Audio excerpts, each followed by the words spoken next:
Interesting facts about famous people.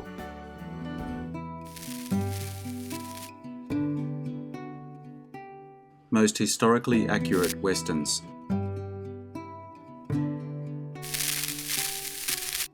For those of us who love westerns, we're quick to notice if a western film isn't accurate, whether it be the guns, costumes or props. There are several westerns that made the effort when it came to maintaining historic accuracy. It's important to note that no western is 100% accurate. Perhaps they get the historic detail of the event correct, but get some clothing wrong or guns used. We are looking here about those who make the best effort to getting it right. Let me know your thoughts in the comments. These movies are fictional accounts of history, but not documentaries. Here are some of the most historically accurate western films, some based on viewers' suggestions. If you enjoy this video, hit the notification button to get my new videos. If you want to check out my many other videos, head over to my channel. The link is in the description. Please take a moment to like and subscribe the channel as well. I appreciate it. Let's get into it in no particular order. Never surrender.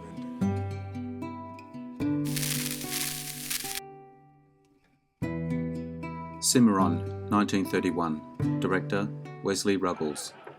No expense was spared in creating the sprawling western town in Cimarron. The town gives viewers a real sense of what it was like to live in the Old West. The first western to win a Best Picture Oscar. It would be another 59 years before a western would win the Academy Award for Best Picture again, when Dances with Wolves, 1990, took the main prize. Yancey Cravat, the character played by Richard Dix, was based on real-life lawyer and gunfighter Temple Houston, the son of Sam Houston, whom Dix played in Man of Conquest, 1939, and upon whom the 1960s Western TV series Temple Houston, 1963, was based.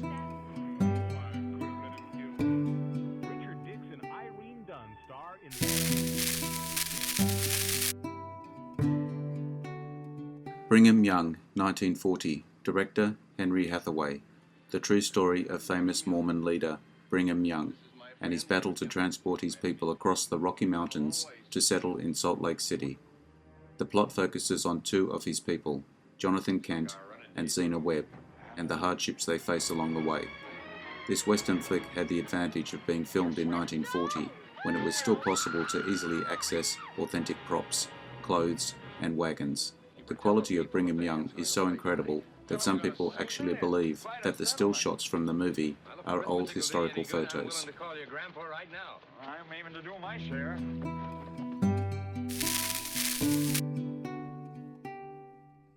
The Covered Wagon, 1923. Director, James Cruise. Two wagon caravans converge at what is now Kansas City and combine for the westward push to Oregon. On their quest, the pilgrims will experience desert heat, mountain snow, hunger, and Indian attacks. To complicate matters further, a love triangle develops, as Pretty Molly must choose between Sam, a brute, and Will, the dashing captain of the other caravan. Can Will overcome the skeleton in his closet and win Molly's heart? Many directors have tried to recreate the realness of the Covered Wagon, but have failed to do so. This was the first western that ever portrayed important historical events, doing so without any special effects.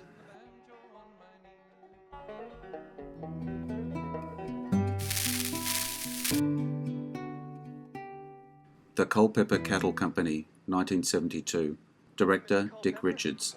Teenager, Ben Mockridge, feels life in a Wild West farm town has nothing better to offer than horse cart racing with other hicks. So he naively begs cattle company owner Frank Culpeper to engage him as the youngest cowboy for a long cattle trail to a fort. His mother barely notices. Ben doesn't even seem to get it when he's told to report as Little Mary to the old cook, whose words, "Cowboy is something you only do if you have nothing better," gradually become clear. Instead of an exciting heroic macho life, it's endless hard work, dumb chores and embarrassment. Even getting literally caught with his pants down, robbed of his horse, and witnessing unpunished crimes. Many movies shy away from the reality of the aftermath of war, but the Culpeper Cattle Company does a convincing job of portraying what life after the Civil War was like.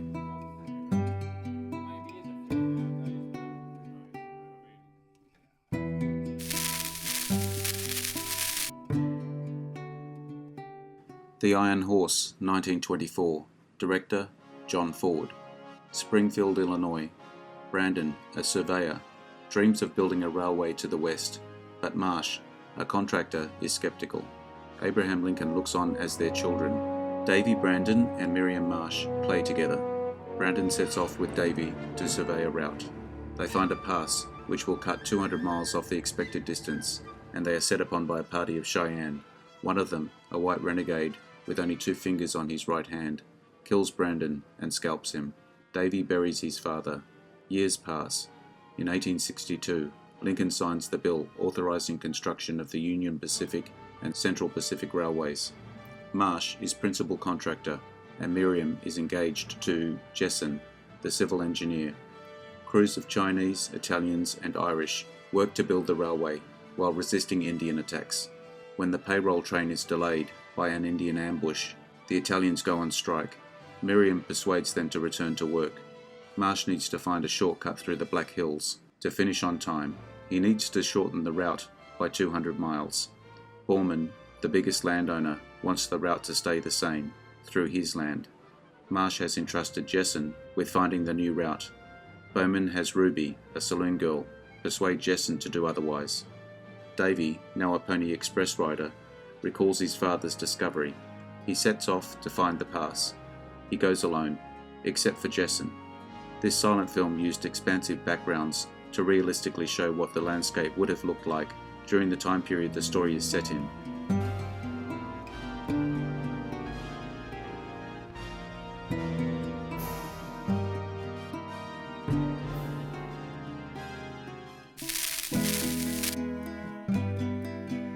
The Big Trail, 1930. Directors, Raoul Walsh, Louis R. Loeffler. Set between 1837 and 1843, telling the story of Brett Coleman, John Wayne. He leads a wagon train of pioneers across the Oregon Trail, through deserts, storms, and Indian attacks as they travel to new lands. While falling for young Ruth Cameron, Marguerite Churchill, Coleman tries to bring the pioneers to the west. He also seeks revenge on Red Flack, Tyrone Power Sr., responsible for the death of his mentor. Raoul Walsh went to great lengths to ensure the movie accurately portrayed the Wild West during the 19th century, with more than 4,000 animals, including 1,400 horses, over 700 natives from 5 different Native American tribes, and 185 different wagons. It was also the first major film to star John Wayne before he became a household name in Stagecoach in later years. The use of the natural landscape across 5 different states helped it to be recognized as historically significant by the United States Library of Congress and preserved by the National Film Registry.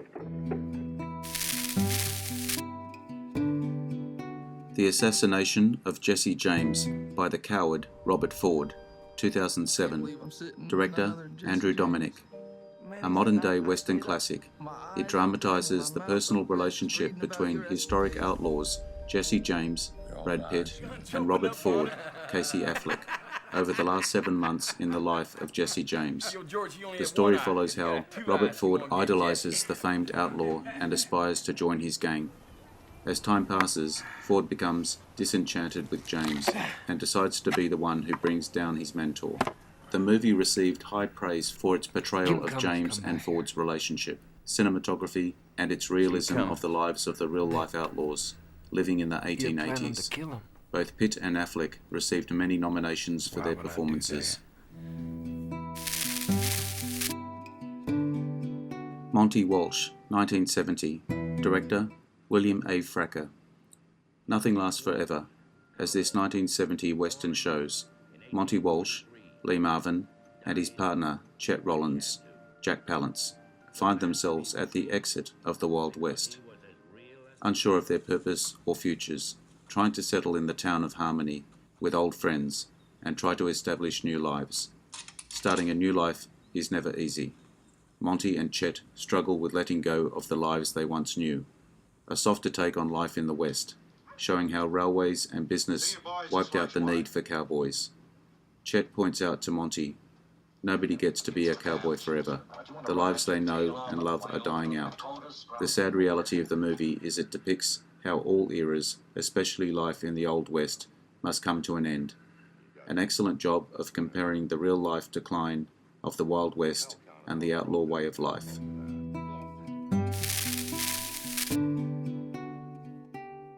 Geronimo, an American Legend, 1993.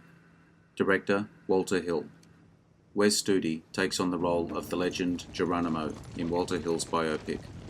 Sonny Skyhawk, a Sioux activist, hired to be a consultant on the film, vetted every actor portraying a Native American to make sure they had verified tribal affiliation. He described the movie as an accurate account of what Geronimo went through, attempting to give an honest look at its subject, neither lionizing nor demonizing him, both of which have previously been done in films where Geronimo is a character. Around 100 members of historic reenactment groups were hired to be the 6th Cavalry on screen, ensuring their costumes and weapons would be correct. Geronimo was never forced from the reservation by the army, as the film depicts. The truth was more complicated. A dislike of confinement, a belief he was going to be detained, and a general mismanagement of the reservation. Left out of the movie is Geronimo's surrender to General Miles in 1886.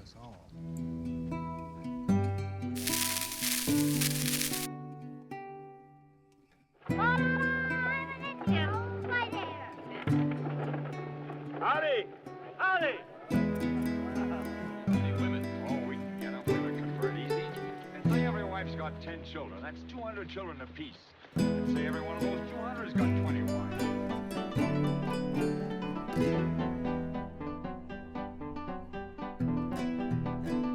There's Luke, Russ, Missoula, and Dixie Brick. Russ was kind of crazy. Don't stand behind me, kid.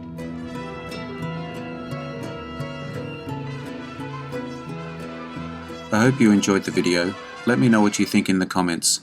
I appreciate your likes and subscribers. Hit the notification button to get my new videos. Take a look at my channel and check out my Facebook page. The links are in the description. I am Wrangler. Bye for now. See you again soon.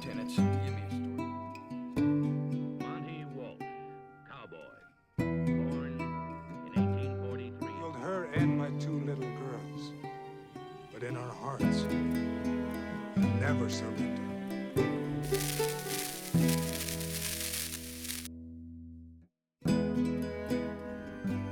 Interesting facts about famous people.